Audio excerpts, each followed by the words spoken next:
हरिः ॐ। सदाशिवसमारम्भां व्यासशङ्करमध्यमाम् अस्मदाचार्यपर्यन्तां वन्दे गुरुपरम्पराम्।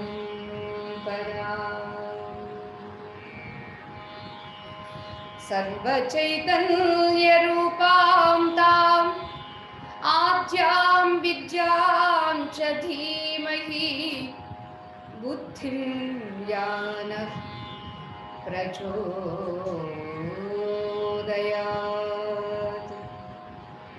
ॐ शान्ति शान्ति शान्तिः। ॐ सहना भवतु सहनौ भुनक्तु सह वीर्यं करवावहै तेजस्विनावधीतमस्तु मा विद्विषावहै। ॐ शान्ति शान्ति शान्तिः। ప్రియ దివ్యాత్మ స్వరూపులారా, కైవల్యోపనిషత్ సత్సంగానికి స్వాగతం. ఈ విశాల విశ్వమంతా ఎవరి నుండి వచ్చింది అంటే, ఎవరైతే తన స్వరూపం తెలుసుకుంటారో ఆ అఖండమైన, అనంతమైన, అద్వితీయమైనటువంటి తన ఆత్మ నుండే, తన స్వరూపం నుండే ఈ విశ్వం వచ్చింది. అంతేకాదు, కనిపిస్తున్నటువంటి ఈ విశ్వమంతా తనయందే ఉన్నది, తిరిగి మళ్ళా తనయందే లయమవుతుంది. ఈ సృష్టి స్థితి లయములు తనయందే జరుగుతున్నవి అనే శృతి వాక్యానికి మనం దృష్టాంతంగా లేదా ఉపమానంగా బంగారము, నగ, మట్టి, కుండ చెప్పుకున్నాము. అనుభవంగా అందరికీ కళ, ఆ కళలో ఉండే వ్యక్తులు, వస్తువులు, భూమి, జలము, అగ్ని, వాయువు, ఆకాశము ఇన్ని కూడా తన నుండే ఎలా వచ్చి అక్కడ అన్ని గంటలు కూడా కానే కాదు, కొన్ని రోజులు గడిపినట్లుగా కళలో అనుభూతి. మెలకు వస్తే ఇంత కళ అదృశ్యమవుతుంది. అంటే ఎక్కడి నుండి వచ్చినట్టు? తన నుండే వచ్చి తన యందే కనిపించి తిరిగి తన యందే లయమవుతుంది. ఇదిగో ఇది మనందరికీ ఉన్నటువంటి సార్వత్రిక పూర్ణానుభవము. ఈ అనుభవాలు పాపం దేవతలకు లేక వేదాంతాన్ని వివరించి దేవలోకంలో చెప్పిన అర్థం కాదటండి. ఎందుకంటే శృతి యుక్తి అందరూ ఎలా నమ్ముతారండి? అనుభవం కూడా ఉన్ననాడే దాన్ని మనం స్వీకరించడానికి తేలిక అవుతుంది. దేవతలకి మనలాగా కనురెప్పపాటు లేదు, అనిమిషులు అంటారు. కనురెప్పపాటు లేని కారణంగా వాళ్ళకి నిద్ర లేదు, నిద్ర లేని కారణంగా వాళ్ళకి కళ లేదు. నిద్రించిన వాడికేనండి కళలు. అంచేత మంచి కలో లేక పీడకలో అనేది కనురెప్పపాటు ఉన్న వాళ్ళకి, అంటే నిద్రించిన వాళ్ళకి ఇవి తెలుస్తాయి. దేవతలకి పాపం కనురెప్పపాటు లేదు, అంటే ఎప్పుడు కళ్ళు తెరిచే ఉంచుతారు. కళ్ళు లేవని కాదు సుమా. ఏ రీతిగా చేప కనురెప్పపాటు వేయకుండా ఉంటుందో అలానే దేవతల గురించి కూడా మనం సౌందర్యలహర అమ్మవారి గురించి కూడా చెప్పుకున్నాం. మీనాక్షి అని చేపలు భయపడ్డాయి.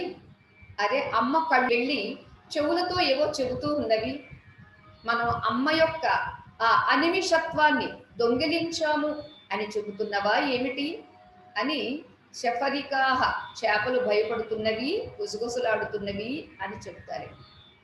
ఇక్కడ దేవతలు అనిమిషులు, అందుచేత వాళ్ళకి నిద్ర లేదు, అందుచేత కళ లేదు కాబట్టి వేదాంత శాస్త్రం చెప్పేటటువంటి ఈ అనుభవాన్ని నిరూపించుకోవడానికి వాళ్ళకి పాపం ఆ అవకాశం లేదు.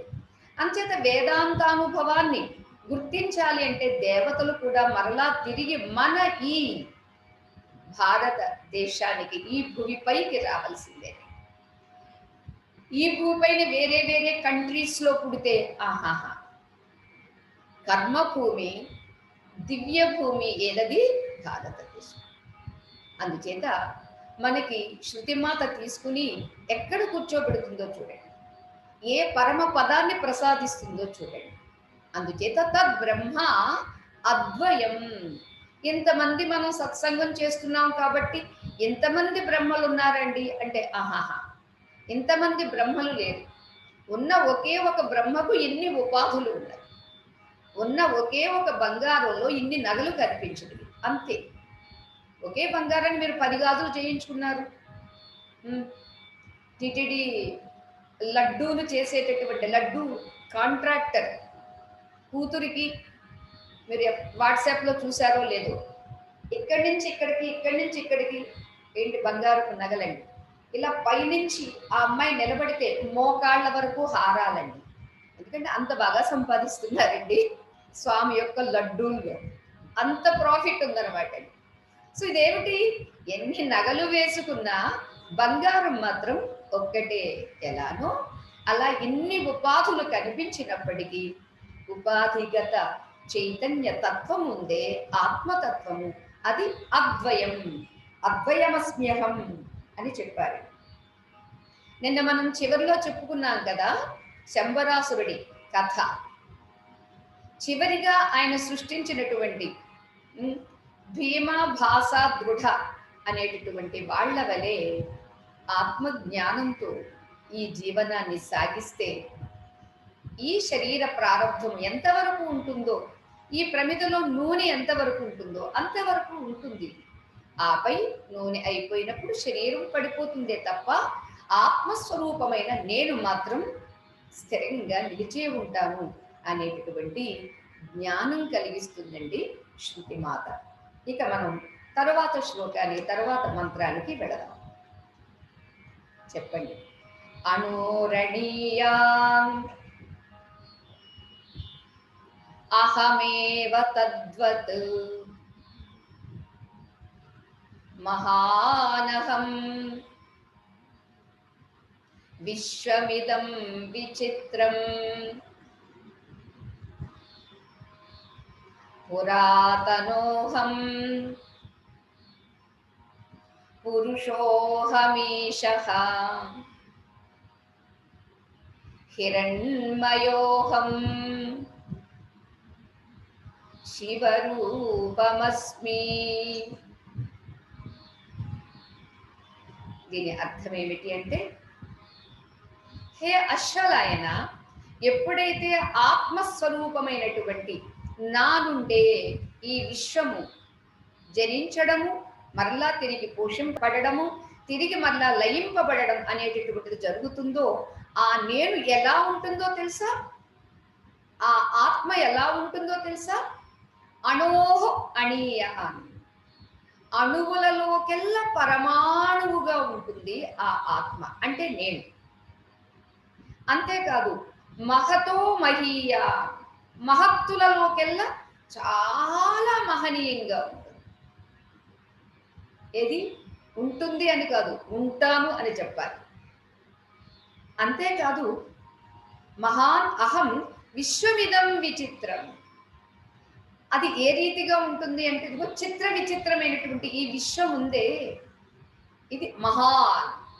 నిన్న మనం చెప్పుకున్నామే, ఈ విశ్వాన్ని ఎవడైనా ఒక వ్యక్తి వాడుకున్న 100 ఏండ్లలో నేను మొత్తం విశ్వాన్నంతా చూసి వచ్చానండి, చుట్టముట్టి వచ్చానండి అని అన్నవాడు ఎవరైనా ఉన్నాడా అంటే లేడండి, చుట్టుముట్ట లేడండి.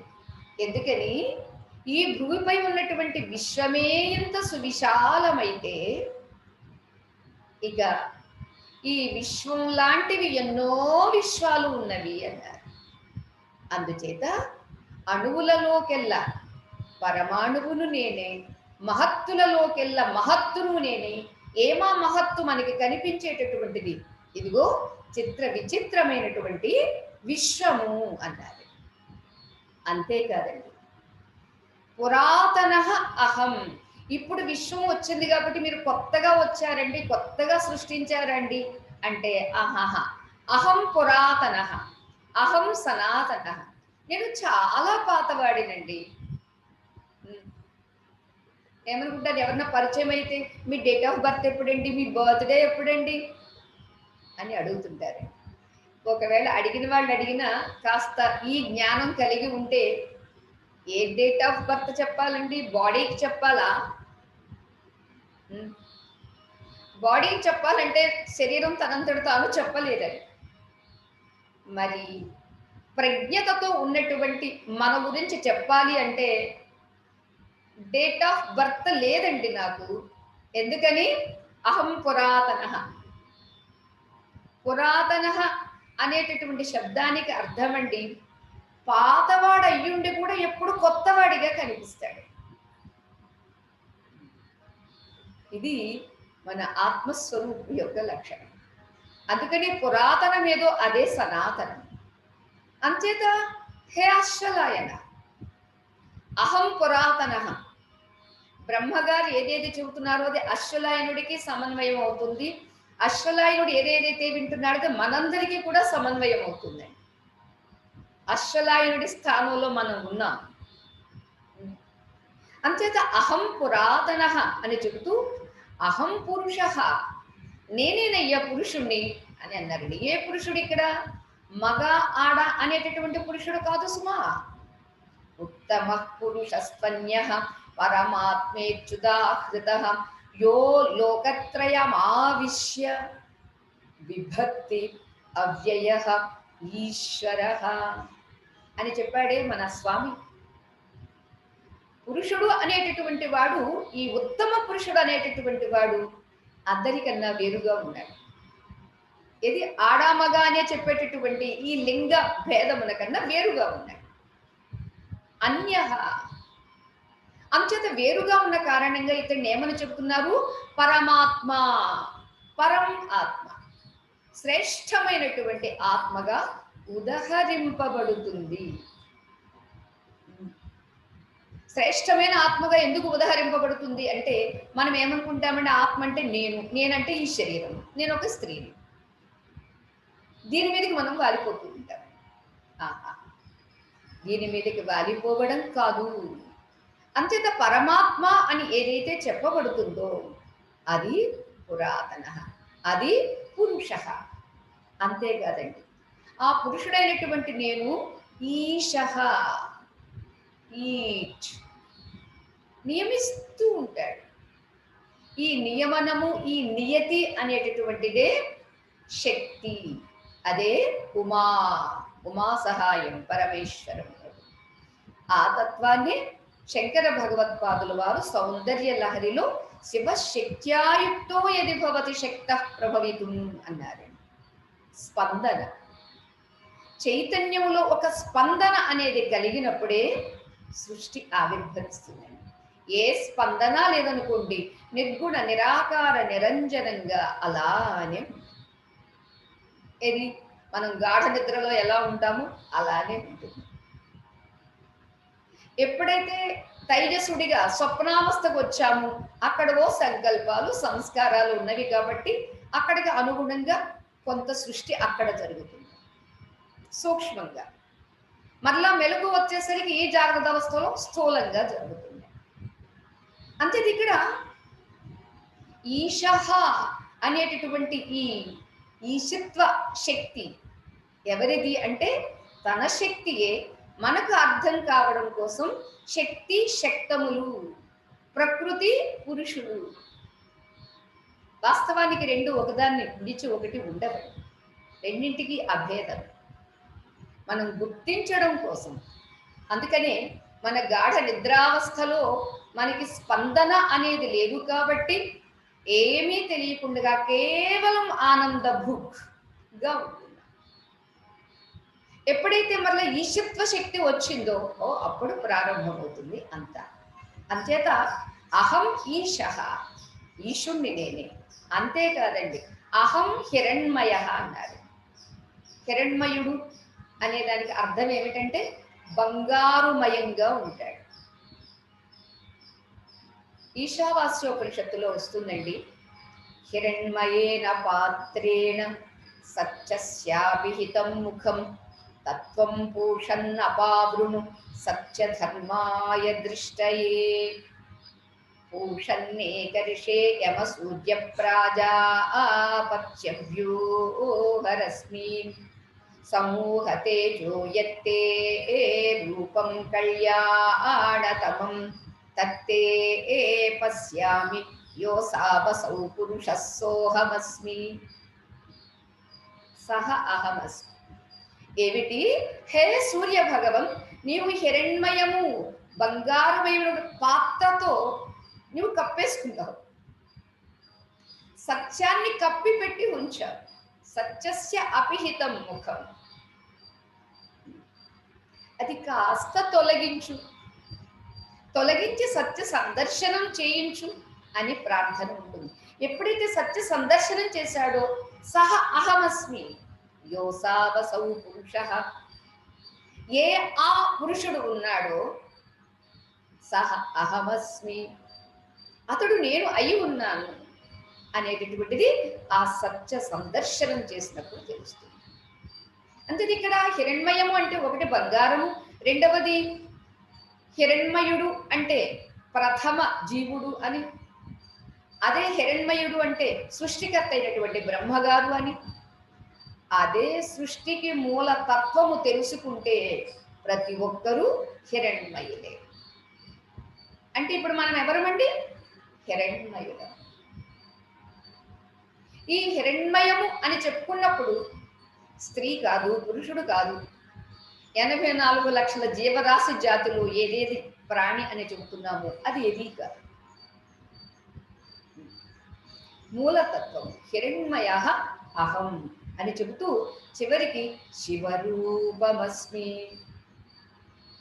నేను శివస్వరూపాన్ని అన్నారు. అంటే ఇక్కడ కార్యంగా ఉన్నది తానే, కారణంగా ఉన్నది తానే, ఆరోపితము తానే, అధిష్టానము తానే.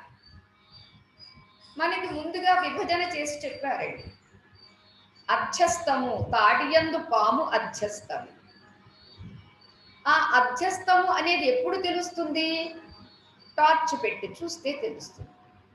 తెలిసిన తర్వాత అధ్యస్థం పోయిందండి.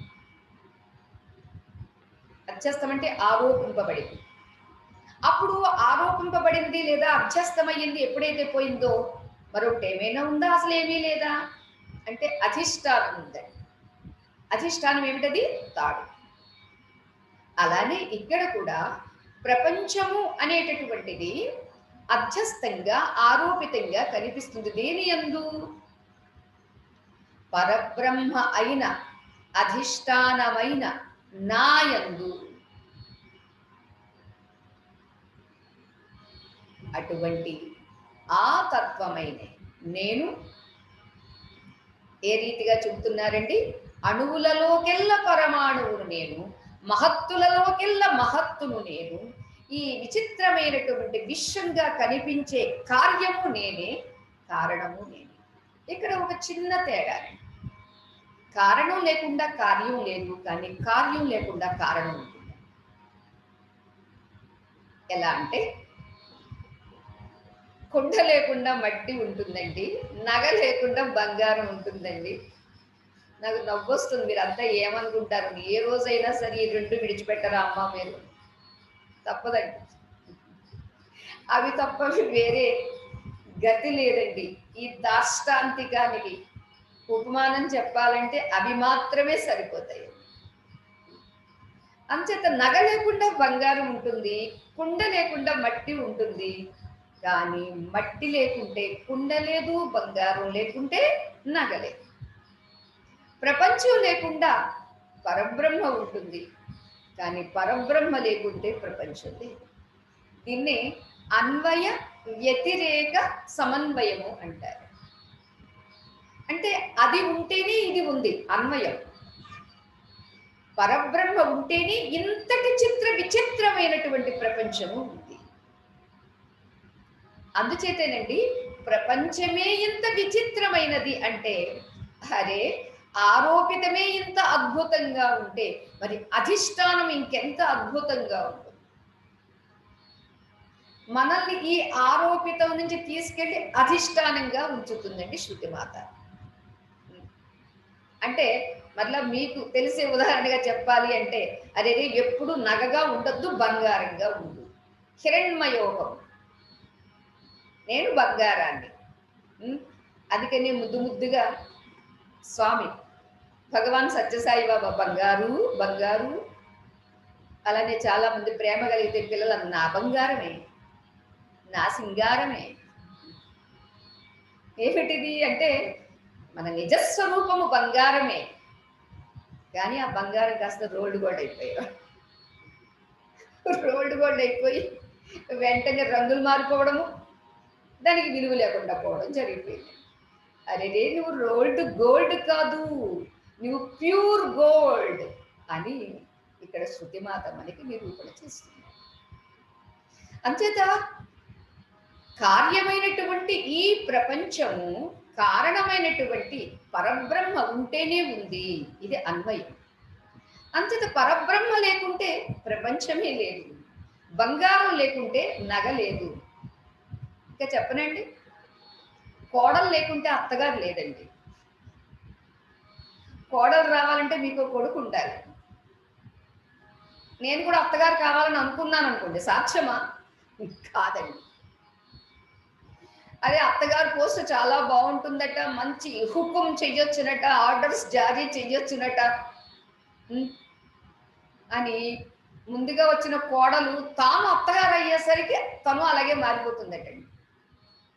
కోడలుగా ఉన్నప్పుడు సఫర్ అవుతుంది, కానీ అత్తగారు అయినప్పుడు ఓహ్ నాకు కదా ఇప్పుడు ఆ పోస్ట్ వచ్చింది, సో నేను కూడా మరలా అప్పుడు ఎలా మా అత్తగారు నన్ను బాధ పెట్టింది ఇప్పుడు కూడా బాధ పెట్టాలని అనుకుంటుందండి.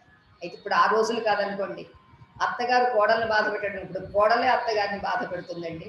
ఇంకా చెప్పాలి అంటే ఇవాళ చదువుకున్నటువంటి ఈ రోజుల్లో ఎవరినెవరు బాధ పెట్టడానికి అవకాశం లేకుండా, కానీ ఎవరి దావరే వాళ్ళదే. పెళ్ళైన 3వ రోజుకే వేరే కాపురం, వేరే ఇల్లు, ఇవన్నీ మాట్లాడుకుని పెళ్లి చేసుకుంటారండి. So no problem. అంచేత మీరు ఎక్కడ దూరంగా ఉన్నప్పటికీ ఫోన్లో మాట్లాడుకున్నప్పటికీ కూడా అత్త అని పిలవాలి అంటే మీకు కొడుకు ఉండాలి, కొడుకు పెళ్లి కావాలి. అంచేది మీకు కోడలు ఉంటేనే మీరు అత్త అవుతారు. మీకు కోడలు లేదనుకోండి, మీరు అత్త కాలేరు.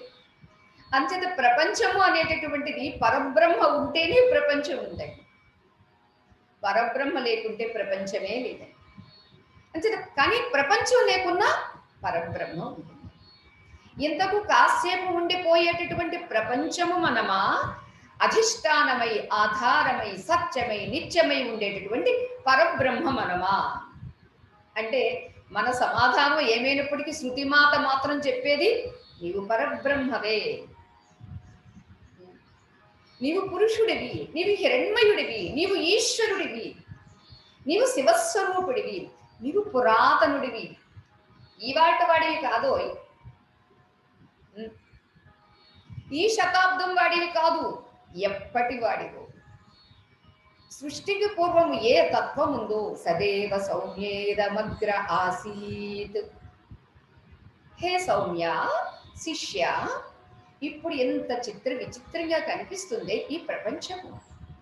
ఈ ప్రపంచము సృష్టికి ముందుగా ఉన్నది సత్యమే, ఆ సత్యమే ఇప్పుడు ఉంది, ఆ సత్యమందే ఈ ప్రపంచం కనిపిస్తుంది అని గురువు గారు చెప్తారు. అంతేది ఇక్కడ మన స్వరూపాన్ని ఈ రీతిగా వర్ణిస్తున్నారు. అయితే దీనికి వివరణ చెప్పుకోవాలంటే మరలా మనం ఒక్కసారి వెనక్కి వెళ్ళాలి. పరమాణవు పరమాణవు చిదాకాశ స్వకోటరే జగల్లక్ష్మీ సహస్రాణి ధత్తే కృత్వా అథ పశ్యతి. యోగ వాసిష్ఠంలో శ్లోకం ఉంది. పరమాణువు పరమాణువు ప్రతి పరమాణువునందు, ప్రతి పరమాణువు యొక్క గర్భమందు ఏమున్నది? చిదాకాశమే ఉంది. ఇప్పుడు మనస్వరూపం ఏమిటి? చిదాకాశం. ఈ అణువు అణువు లేదా అణువులలోకెల్లా పరమాణువు అని ఏ మన వేదాంత శాస్త్రం చెబుతుందో దాన్ని ఇవాళ అధునాతన వైజ్ఞానికులు కూడా ఒప్పుకుంటూ అవును ఇవి ఛేదించడానికి వీలు లేనటువంటి ఆ పరమాణువులో కూడా అద్భుతమైనటువంటి శక్తి ఉంటుంది. ఎలక్ట్రాన్, న్యూట్రాన్, ప్రోటాన్ అని చెప్పి ఇంకా వేరే వేరే ఏవో పదాలు కూడా చెప్పారండి. దీన్ని మన వేదాంత శాస్త్రము ప్రతి పరమాణువునందు కూడా ఉన్నది చైతన్యమే, ఆ చైతన్య తత్వమే నీవు. అందుచేత అణువులలోకెల్లా పరమాణువి నీవు లేదా నేను. ఈ పరమాణువుని వైజ్ఞానికులు ఏం చెబుతున్నారండి? దాన్ని పరిశీలన చేస్తే వేవ్స్, ఒక తరంగాలుగా కదలిక ఉంది, స్పందన ఉంది. అంతేకాదు ఒక్కొక్కసారి ఘనీభవించి ఉంటున్నది. అంచేత ఘనీభవించిన కారణంగా వీటిని పార్టికల్స్ అన్నారండి. అలానే తరంగాలుగా ఉన్నప్పుడు వేవ్స్ అన్నారు. ఒకసారి ఇలా ఒకసారి అలా ఉంది. అసలు వీటికి ఎంత శక్తి ఉంది, ఎంతెంత కంప్రెస్ చేస్తాము అంతంత శక్తి ఉత్పన్నమవుతుంది. అంచేత పరమాణువు అనేది జడము కాదు. కొన్ని పరమాణువులతో ఒక పదార్థాన్ని చేస్తే కూడా అది జడము అని చూపరులకు అనిపిస్తుందే తప్ప అది జడము కాదు. అంచేత తరంగాలుగాను అలాగే ఘనీభవించి ఉంటున్నవి కాబట్టి పార్టికల్స్ గాను ఉంటున్నవి కాబట్టి రెండింటినీ కలిపి వేవికల్స్ అన్నారండి వాళ్ళు. అంతేకాదు వైజ్ఞానికంగా కూడా ఒక నియతి ఉందట. ప్రతి దానికి ఒక నిబద్ధత ఉంటుంది. కానీ వీళ్ళు ఈ పార్టికల్స్ ని చూసినప్పుడు అరే వీటికి ఎంత స్వేచ్ఛ, ఒక నిబద్ధత లేదు. అంచేత వీటికి ఏం పేరు పెట్టారంటే ప్రాబబిలిటీ వేవ్స్ అని పెట్టారు. అంటే అంతటి స్వతంత్రత. ఇది ఇలా అని మేము చెప్పలేము అని ఐన్స్టీన్ వంటి మహాశయులు ఎంతో మంది చెప్పారు. అదే ఇవాళ మన వేదాంతం ఏం చెబుతుందండి మనల్ని? ఈ అధునాతన వైజ్ఞానికులు ఏం చెప్పారో, మన పురాతన వేదాంత శాస్త్రం ఏం చెప్పిందో ఆ తత్వం నీవే. అంటే ఆ తత్వం అహం. అంచేత అణువులలోకెల్లా పరమాణువుగా ఉన్నది నేనే. ఇన్ని పరమాణువుల యొక్క కలయికతో ఏర్పడినటువంటి కనిపించేటటువంటి చిత్ర విచిత్రమైనటువంటి ఈ ప్రపంచము నేనే. అంటే కుండ నేనే, మట్టి నేనే, నగ నేనే, బంగారము నేనే. ఎందుకు నగ కూడా నేనే అని చెబుతున్నాను అంటే అక్కడ కూడా ఉన్నది బంగారము నేనే కాబట్టి. నగను ఎందుకు ఒప్పుకుంటున్నామంటే మీకోసం అండి, ఎందుకంటే మీరు నగలు పెట్టుకుంటున్నారు కదా. అంచేత నగను వ్యవహరిస్తున్నారు కాబట్టి ఎస్ మీరు నగగా అన్నా అక్కడ ఉన్నది బంగారమే కాబట్టి ఒప్పుకుందాము. అంచేత ఎంతగా వేదాంతం చెప్పినా ప్రపంచం కనిపిస్తుందండి అంటే ఓకే, నీ దృష్టికి ప్రపంచం కనిపిస్తుంది కాబట్టి ప్రపంచంగా ఉన్నది కూడా పరమాత్మే అని మాకు తెలుసు కాబట్టి ఒప్పుకుంటాము అన్నారు. ఒప్పుకునేది దేనికోసమో తెలుసండి?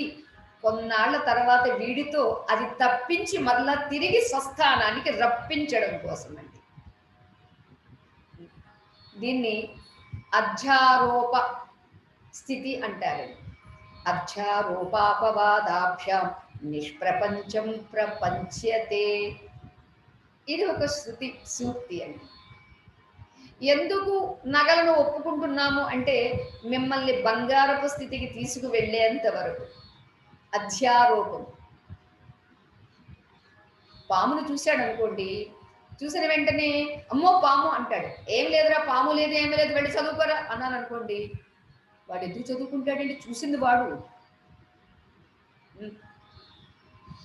పామును వాడు చూశాడు కాబట్టి వాడి కోసం నేను కూడా ఒప్పుకొని సరే రా అయితే పాము ఉందన్నావు కదా, టార్చ్ లైట్ వేద్దాము, ట్యూబ్ లైట్ వేద్దాము, ఎక్కడ టేబుల్ కింద మంచం కింద చెప్పు అని చూసి దాన్ని పరిశీలన చేసి వాడిని కూడా తీసుకుని వెళ్ళి చూపించినప్పుడు అప్పుడు తెలుస్తుంది. అంచేత లేదురా అంటే వాడు ఒప్పుకోడు. అమ్మో నేను చూశాను, నన్ను కాటేస్తుంది భయం, మీరు కూడా వెళ్ళొద్దు అంటాడు. చేత వాడి కోసం పాముని ఓకే అని ఒప్పుకొని వాడిని దగ్గర పెట్టుకొని టార్చ్ పెట్టి చూపిస్తే పాము లేదండి, తాడే ఉందండి అని వాడు ఎలా ఒప్పుకుంటాడో అలా ఇక్కడ వివేకంతో ప్రపంచము కాదు ఇది, ప్రపంచం ఇలా భాషిస్తుంది, నగ వలె కనిపిస్తుంది, కుండ వలె కనిపిస్తుంది, ఉన్నది ఒక్కటి, అదే పరబ్రహ్మ, అదే మట్టి, అదే బంగారం అని చెబుతూ ఆ ఉదాహరణలో చెప్పినటువంటి మట్టి బంగారం నీవే, ఇక అనుభవంలో చెప్పినటువంటి పరబ్రహ్మ నీవే. అంచేత ఏ పరమాణు ఇక్కడ చూడండి, అణువు అణువున వెలసిన దేవ కను వెలుగై మము కరుణించరావా అని ఏదో పాట విన్నానండి. నిజంగా ఈ జ్ఞానంతో ఆ అణువు అణువుగా అణువు అణువులో ఉన్నటువంటి తత్వం పరమాత్మ అని మనం ప్రార్థిస్తాము. ఆ పరమాత్మ నేను అని గుర్తిస్తే ఈ ఒక్క పరమాణువులో ఎంత శక్తి ఉంది అంటే జగల్లక్ష్మీ సహస్రాణి, ఒక్కొక్క పరమాణువులో సహస్రాధిక జగత్తులు అన్నారు. మనకి తెలిసింది ఒకటే జగత్ అని. జాగ్రత్త అవస్థలో జగత్తు తెలుసు, స్వప్నావస్థలో జగత్తులు ఎవరి వాళ్ళే. మీ జగత్తు వేరే, నా జగత్తు వేరే. సరే, జాగ్రత్త అవస్థలో జగత్తు మాత్రం మనందరికీ కామన్ గా ఉంది. అంచేత ప్రతి పరమాణువు యందు ఉన్నది చిదాకాశమే. ఆ చిదాకాశం ఏం చేస్తుందండి? సహస్ర లక్ష్ములను, సహస్ర జగల్లక్ష్ములను కృత్వా చేస్తుంది. అంతేకాదండి, ధత్తే ధరిస్తుంది. అంతేకాదండి, చేస్తుంది, ధరిస్తుంది, పశ్యతి వేరై చూస్తుంది. ఇదండి మన నిజస్థితి. సృష్టి చేసేది మన నిజస్వరూపమైనటువంటి ఆత్మ. ఎవరి యందు? తన యందు. కృత్వా ధత్తే, తన యందే ధరింపబడుతూ ఉంది. అంచేత ధరింపబడుతున్న దీన్ని పశ్యతి, సాక్షిగా ఉండి, తేభ్యో విలక్షణ సాక్షి త్రిషు ధామసు యద్ భోగ్యం భోక్త భోగశ్చ యద్ భవేత్. మూడు ధామాల్లో త్రిపుటి ఏదైతే ఉందో భోక్త, భోగము, భోజ్యం, వీటికన్నా విలక్షణుడివి నీవు అని ఆ మంత్రంలో చెప్పి ఇంకా ఈ మంత్రంలో ఏది విడిచిపెట్టడం లేదండి. పరమాణువు నీవే, మహత్తు నీవే, అంటే కార్యము నీవే, కారణము నీవే, అన్నీ నీవే. ఇంకా అక్కడేమీ ఎగ్జంప్షన్ లేదండి, మినహాయింపులు ఏమీ లేవండి, అన్నీ నీవే. అందుకే భగవంతుడు కూడా మనం అన్నీ నీవే, అంతా నీవే అని మనం కూడా ప్రార్థిస్తుంటాం అన్నమాట. అంచేత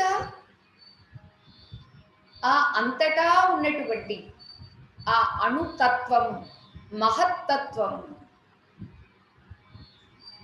పురాతన తత్వం, సనాతన తత్వం, హిరణ్మయ తత్వం ఎవరండి అంటే అహం. అయితే ఈ అహం అనుకున్నప్పుడు మనం ఎక్కడ ఉండాలి, ఎలా ఉండాలి అనే దానికే అభ్యాసం కావాలి.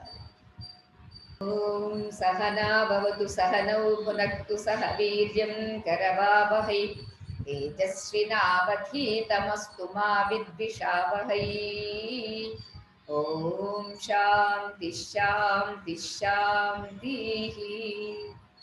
హరి ఓం తత్సతు.